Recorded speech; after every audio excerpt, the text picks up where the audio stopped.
السماوات والأرض والجبال فأبين أن يحملنها وأشفقن منها وحملها الإنسان صدق الله مولانا العظيم. قال الله تبارك وتعالى في شان حبيبه بسم الله الرحمن الرحيم إن الله وملائكته يصلون على النبي يا أيها الذين آمنوا صلوا عليه وسلموا تسليما اللهم صل على سيدنا ومولانا محمد وعلى آله وأصحابه أجمعين. معزز حاضرین اور انٹرنیٹ کے ذریعے منسلک ناظرین، سامعین، خواتین، مرد، حضرات اور نوجوان، السلام علیکم ورحمۃ اللہ وبرکاتہ. آج ہمارے اس باہمی ربط کا وجہ ہے، مقصد ہے، غرض ہے، اور امید ہے کہ ہم سب کو اس چیز کا علم ہوگا.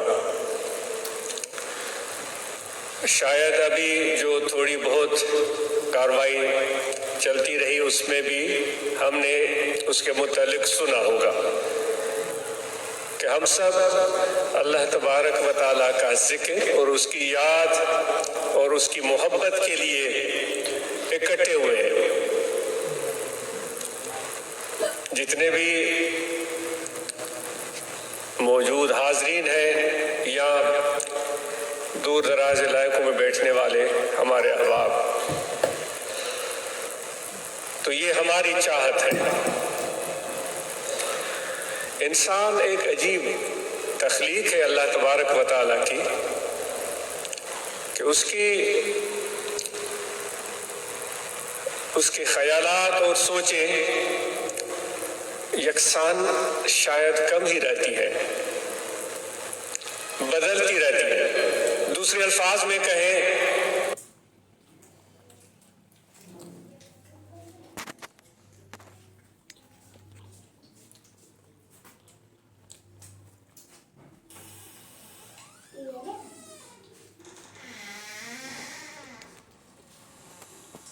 کہ جب ہم دعا بھی کرتے ہیں تو دعا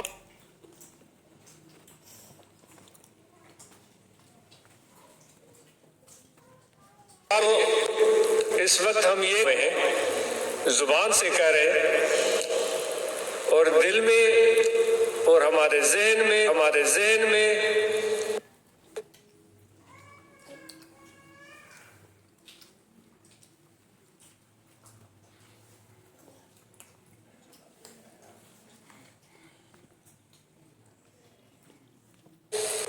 کیا چیز ہے وہ ہر ایک شخص خود جانتا ہے.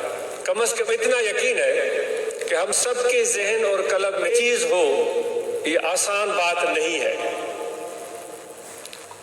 اگر ایسا ہو جائے پھر تو سبحان اللہ، کیونکہ اللہ تعالیٰ خود فرماتا ہے کہ جب مختلف شکلوں، ذاتوں، قوموں، قبیلوں والے لوگ، رنگ و نسل کے لوگ ایک جگہ جمع ہوں اور ان سب کا مقصد ایک ہو،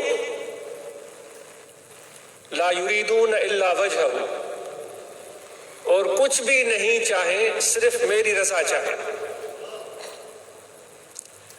یعنی کہ ایسی صورت زبانی کلامی تو ہم قائم کر کے دکھا سکتے ہیں، لیکن دل کی کیفیت کیا ہے؟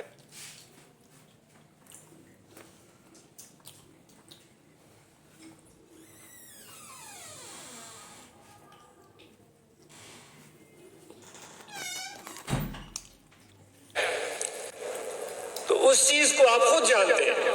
جو اس معاملے میں اعتدال کا راستہ پکڑتے ہیں وہی تو کامل ہوتے ہیں. اور یہ چیز اتنی آسان نہیں ہوتی. لیکن آپ سے ایک سوال ہے کہ ہماری یہ چاہتیں اور خیالات اور دعائیں تو مختلف شاید ہو، لگتا ایسا ہے، واللہ ہمارے خیالات، ہماری چاہتیں، ہماری دعائیں، ہمارے غرض، ہماری غایتیں ایک جگہ بیٹھے ہیں، ایک حلقے میں بیٹھے ہیں، ایک طرف متوجہ ہیں، ایک گفتگو سن رہے ہیں. پتہ بھی ہے کہ اس محفل کا انعقاد کا غرض اور مقصد کیا ہے، لیکن آپ نے وہ بات نہیں سنی. بہاؤدین نقشبند رحمۃ اللہ تعالیٰ علیہ جب حج پر گئے تھے تو فرماتے ہیں ہم نے طواف کرتے ہوئے ایک حاجی کو دیکھا جو خانہ کعبہ کے غلاف کو پکڑ کر دعائیں کر رہا تھا، یا رب اے میرے پروردگار، اے میرے پروردگار۔ تو کہتے جب ہم نے اس کے دل کی طرف توجہ فرمائی تو ہمیں علم ہوا کہ اس کا دل وہاں موجود نہیں تھا، اس کا دل اللہ تعالیٰ کی بارگاہ میں موجود نہیں تھا، اس کا دل خانہ کعبہ کے قریب نہیں تھا، اس کے دل میں پیچھے کے خیالات، کام، مصروفیتیں، جو اپنی دنیاوی ضرورتیں تھی وہ اس کے دل میں پھر رہی تھی۔ خواجہ بہاؤدین رحمۃ اللہ تعالیٰ علیہ جن کی نسبت سے ہم نقشبندی کہلواتے ہیں، وہ کہتے ہیں ہمیں حیرت ہوئی کہ اے میرے رب، اے میرے خدا، اے میرے اللہ، اتنا قریب آ کر بظاہر تیرے گھر کے پاس بیٹھ کر بھی تجھ سے اتنا دور ہو سکتا ہے۔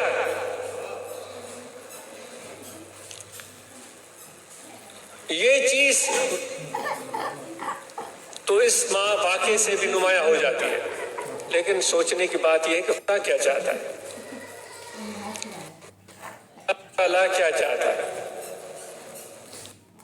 اور اس کی چاہت اور اس کی تمنا یا اس کا ارادہ ہم سے ہمارے متعلق کیا ہے۔ جو یہاں بیٹھے ہوئے ہیں، جو دور بیٹھ کر سن رہے ہیں، ان سے خدا کیا چاہ رہا ہے؟ مجھ جیسا خطا کار انسان اس قابل تو نہیں ہے اور نہ اتنا علم ہے، لیکن جو اولیاء اللہ نے فرمایا ہے، جو اولیاء اللہ کی تعلیم اور ان کی ارشادات سے بات معلوم ہوئی ہے، اس کے مطابق ہم کوشش کرتے ہیں۔ آپ سے سوال ہے، آپ کیا سوچتے ہیں کہ اللہ تعالیٰ اس وقت کیا چاہ رہا ہے؟ کیونکہ ہم بظاہر تو اس کے نام پر جمع ہوئے، اس کی محبت میں جمع ہوئے، اور پھر اپنے ارادوں کی بات ہوئی، دعاؤں کی بات ہوئی، اس میں بھی یہ بات کچھ اونچ نیچ کا شکار نظر آ رہی ہے۔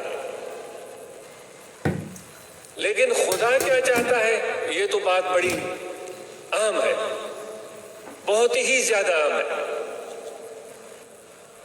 خدا جو چاہتا ہے اس کی چاہت کو سمجھ لینا، اس کو پا لینا، یہ بھی بہت بڑا علم ہے۔ اس کو معرفت بولتے ہیں، اس کو معرفت بولتے ہیں۔ تصوف کی راستے پر چلنے کا مقصد ہی یہ ہوتا ہے کہ اللہ تعالیٰ کی چاہت کیا ہے، اس کی مرضی کیا ہے، اس کی خوشنودی کیا ہے، اس کی پسند کیا ہے، اس کو سمجھ لینا۔ حضرت بایزید بستامی رحمۃ اللہ علیہ فرماتے ہیں کہ جب تک ہمیں اللہ تبارک و تعالیٰ کی قربت اور معرفت نہیں ملی تھی، ہم تمنا میں تھے، تڑپ میں تھے، تو پھر ہم خدا سے دعائیں کرتے تھے، اے میرے خدا مجھے یہ بنا دے۔ ان کے الفاظ ہیں، میں اپنی طرف سے نہیں کہہ رہا، ان کے الفاظ ہیں۔ خدا اے میرے رب اللہ مجھے یہ بنا دے، اے میرے اللہ مجھے وہ بنا دے، اے میرے اللہ مجھے یہ دے دے، اے میرے اللہ مجھے وہ دے دے۔ فرمائشیں۔ اور رومی رحمۃ اللہ تعالیٰ علیہ کا واقعہ یاد آتا ہے کہ ایک شخص نے غلام خریدا تھا۔ ہم ابدیت کی بات کرتے ہیں، خدا سے جو ہمارا رشتہ ہے وہ ابدیت والا ہے کہ ہم اللہ کے بندے ہیں۔ ایک شخص نے ایک غلام خریدا، گھر میں لے کر آیا، اور نیا بندہ تھا تو اس کو اس کی دلجوئی کے لیے ان سے گفتگو کرنے لگا اور اس سے محبت اور پیار سے پوچھنے لگا۔ وہ اس کو چند 100 دیناروں کے عوض خرید کر لے آیا تھا۔ اس زمانے میں غلاموں کی خرید فروخت ہوتی تھی، تو وہ شخص لے کر آیا، اس کی دلجوئی کے لیے اس سے پوچھنے لگا کہ مجھے اپنا نام تو بتائیں، آپ کا نام کیا ہے؟ اس نے یہ کہا ہوگا کہ میرے غلام ہو سکتا ہے، کیونکہ وہ کہنے کا حق تھا، کیونکہ اس نے اس کو پیسوں کے عوض خریدا تھا۔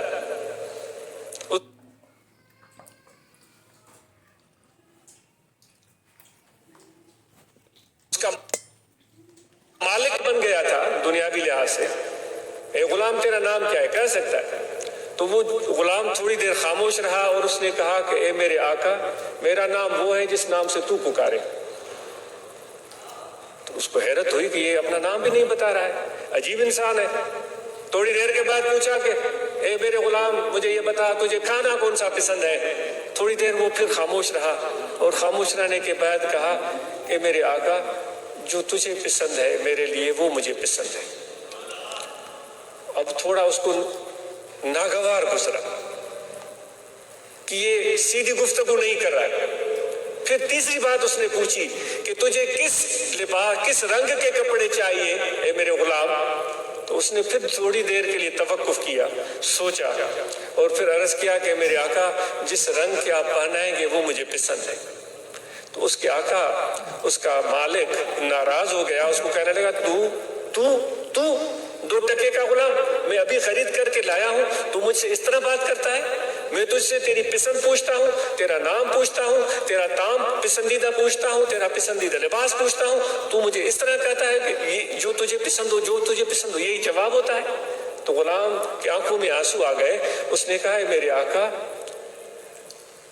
جب میں غلام ہوں، میں عبد ہوں، آپ میرے آقا ہیں، تو مرضی آپ کی چلنی چاہیے، میری مرضی نہیں چلنی چاہیے۔ اگر میں اپنی مرضی چلاؤں کہ مجھے یہ طعام چاہیے، مجھے یہ لباس چاہیے، مجھے یہ چیز پسند ہے، تو عبدیت کی، بندگی کے یہ بات سراسر خلاف ہے۔ سمجھ رہے ہیں آپ؟ تو اللہ تبارک و تعالی ہم سے کیا چاہتا ہے؟ ہم اس سے عبدیت کا رشتہ جوڑے بیٹھے، اور جس طرح حضرت بایزید بستامی رحمۃ اللہ علیہ فرماتے ہیں، پہلے ہم یہ دعا کرتے تھے، اے میرے مولا مجھے یہ بنا دے، اے اللہ مجھے وہ بنا دے، اے اللہ مجھے یہ دے دے، اے میرے اللہ مجھے وہ دے دے۔ وہ فرماتے ہیں، پھر کہتے ہیں کہ جب ہم خدا کے قریب ہوئے اور خدا کی پہچان ملی، تو پھر ہم اللہ تعالیٰ سے کہنے لگے کہ پروردگار تو میرا ہو جا، اے میرے رب تو میرا ہو جا، پھر میرے ساتھ جو تو چاہے وہ کر، میرے ساتھ جو تو چاہے وہ کر، لیکن تو میرا ہو جا۔ یہ سوچنے والی بات ہے۔ یہ واقعہ واعظ نصیحت کا ایک لذت کے لیے نہیں ہے، یہ غور و فکر کے لیے۔ تو میرے دوست، وہ جو بایزید کہہ رہے ہیں، جو تو چاہے وہ میرے ساتھ کر، لیکن تو میرا ہو جا۔ وہ عربی میں کہتے ہیں ملہ المولا فلہ الکل، جس کا رب اس کا سب۔ جو اس وقت میں نے آپ سے سوال پوچھا تھا، آپ نے ضرور دل میں یہ بات رکھی ہوگی کہ خدا کیا چاہتا ہے۔ جو ناقص علم ہے، جو میں نے پڑھا ہے یا دیکھا ہے، خدا صرف یہ چاہتا ہے کہ تم میرے قریب رہو، بس میرے پاس رہو، میرے در پر رہو، میرے بارگاہ میں رہو۔ اے میرے پروردگار، میں تو بڑا گناہگار ہوں، میں نے تو نمازیں بھی نہیں پڑھی، میں نے تو روزے بھی رکھے نہیں، میں نے تو ظلم کیے ہیں، میں نے تو چوری کی ہے، میں نے تو ڈاکہ ڈالا ہے، میں نے تو بڑے برے برے کام کیے ہیں۔ اللہ تعالیٰ فرماتا ہے تو جیسا بھی ہے، تو میرا ہے، میری بارگاہ میں آ جا، میرے پاس آ جا۔ اے پروردگار، میں تو ایمان سے اپنے آپ کو خارج سمجھ رہا ہوں، میں تو مسلمانی کی حقیقت جو ہونی چاہیے وہ میرے اندر اس کی بو بھی نہیں ہے۔ اللہ تعالیٰ فرماتا ہے اگر تو اسلام سے نکل بھی گیا ہے تو بھی میرے پاس آ جا۔ لا تقنطوا من رحمت اللہ ان اللہ یغفر الذنوب جميعا۔ اللہ تعالیٰ خود اعلان کرتا ہے میری رحمت سے کبھی بھی مایوس نہ ہو۔ یہ کوئی انسان کی دربار نہیں، کوئی بادشاہ کی دربار نہیں، کوئی وزیر کی، وڈیرے کی، یا کسی طاقتور انسان کی، کسی چودھری یا کسی پیر یا کسی بڑے نامدار کی درگاہ نہیں، یہ میری درگاہ ہے، اس کا شان ہی نرالا ہے۔ کبھی بھی میری رحمت سے مایوس مت ہونا، تم جیسے بھی ہو میرے قریب رہو، میری درگاہ میں رہو، میری بارگاہ میں رہو۔ تو یہ صرف ایک کام ہم کرنا چاہتے ہیں۔ اللہ تعالیٰ جی جو چاہ رہا ہے کہ میرے قریب رہو، بس یہ کام ہمیں کرنا۔ اور پھر ہمیں مرشد نے کیا بتایا؟ جیسے ہی تم ذکر کرو گے تو اللہ تبارک و تعالیٰ کی بارگاہ میں تم یاد کر دیے جا۔